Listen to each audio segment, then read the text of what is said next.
Let's take a look at the election process as a whole.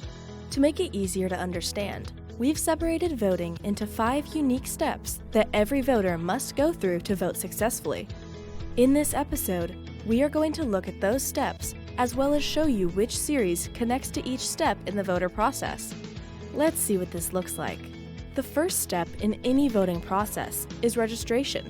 This is the step that allows the election official to follow the voter through the voting process. It also ensures that eligible voters can request and receive a ballot. That brings us to our next steps: requesting and receiving a ballot. These 2 steps obviously must happen before a voter can cast a vote. As you may know, there's more than one way to cast a vote. You could choose to vote by absentee ahead of the election, or, more traditionally, cast your vote on Election Day. Regardless of which way you decide to cast your vote, the steps you will accomplish will be the same.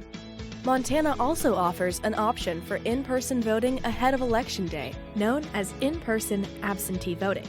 This option is generally available within a month prior to Election Day, depending on the type of election. So, check with your election officials. One other unique aspect of Montana's elections is that if you missed voter registration earlier in the process, you're in luck, because Montana offers late registration as long as specific requirements are met. Be sure to see our voter registration series to learn more. Don't forget, marking your ballot is not the end of the process. You must return that ballot to the election official according to the appropriate guidelines in order for it to be counted.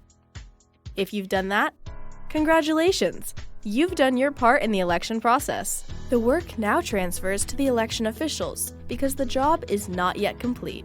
Those ballots must now be counted, and any provisional ballots must be resolved before a final tabulation can be completed. Shortly after all ballots are tabulated, a post-election audit is performed.